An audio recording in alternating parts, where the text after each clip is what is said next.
और अब आपको सीधे लिए चलते हैं यूपी के लखनऊ, जहां पर कार्यक्रम में सीएम योगी संबोधित कर रहे हैं। सुनाएंगे। कल्याण मंत्री भारत सरकार माननीय श्री जगत प्रकाश नड्डा जी का जो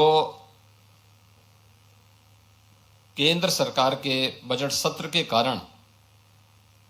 स्वयं यहां पर भौतिक रूप से उपस्थित नहीं हो पाए, लेकिन उन्होंने अपना संदेश अभी वर्चुअल मोड पर हम सबके सामने प्रस्तुत किया है। मैं उनकी इस शुभकामना के लिए उनके प्रति हृदय से धन्यवाद देता हूं। मित्रों, जो हम लोगों ने अभी यहां पे कहानी देखी है और पढ़ी है और जिसके बारे में हमने अभी इस फील्ड से जुड़े हुए जितने भी कैप्टन हैं उनके विचारों को सुना है, वह हम सब के लिए एक नया प्रोत्साहन भी है और एक प्रेरणा भी। क्योंकि स्वाभाविक रूप से जो उत्तर प्रदेश की स्थिति थी, एक लंबे अंधकार के कालखंड से उभार करके जब हम लोग इस स्थिति में आए कि अब हम लोग आपके लिए सही मायने में एक लंबे समय के लिए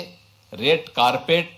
को बनाए रख सकते हैं, तब हम लोगों ने आपको इस कॉन्क्लेव के लिए यहां पर आमंत्रित किया है।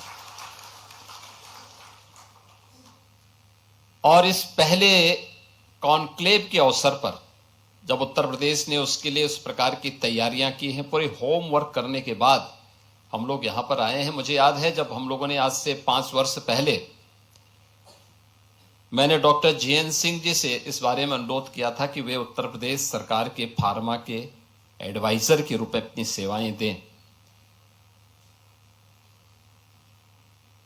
तो उनको शुरू में थोड़ा हिचकिचाहट थी। मैंने कहा आप आइए और जिस भी रूप में आप यहां पे हमारे साथ जुड़ना चाहेंगे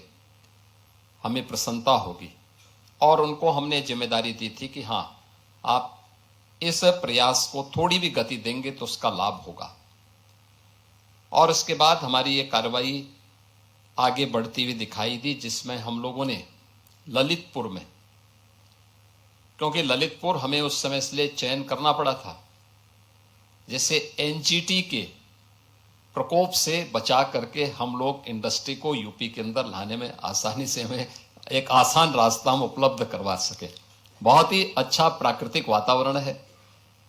पर्याप्त जल संसाधन है। और ललितपुर के बारे में कहते हैं कि ललितपुर न छोड़ियो,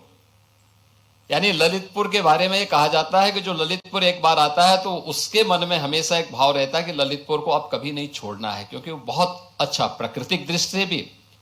और संसाधनों की दृष्टि से भी बहुत महत्वपूर्ण जनपद होने के नाते हम लोगों ने प्रदेश के पहले फार्मा पार्क के लिए वहां पे लैंड अधिग्रहित किए और अब वहां पर उसे विकसित करके आवंटन की कार्रवाई को हम लोगों ने तेजी के साथ आगे बढ़ाना प्रारंभ किया। मेडिकल डिवाइस पार्क के लिए आपने देखा होगा कि जो देश का जो सबसे बड़ा इंटरनेशनल एयरपोर्ट, हम लोग इसी माह तक हम लोगों का प्रयास है कि हम इसे आदरणीय प्रधानमंत्री जी के कर कमलों से राष्ट्र को समर्पित करें। इसी से सटे हुए लगभग 350 एकड़ के एक क्षेत्रफल में हम लोगों ने मेडिकल डिवाइस पार्क के निर्माण के कार्यक्रम को आगे बढ़ाया है और तेजी के साथ इसे हम विकसित कर रहे हैं। आगे की उन संभावनाओं को लेकर के मुझे याद है जब कुछ वर्ष पहले आईआईटी मेरे पास आई थी, उन्होंने कहा कि हम मेडिकल के फील्ड में कुछ करना चाहते हैं। तो मैंने कहा आईआईटी को मेडटेक का एक सेंटर ऑफ एक्सीलेंस विकसित करना।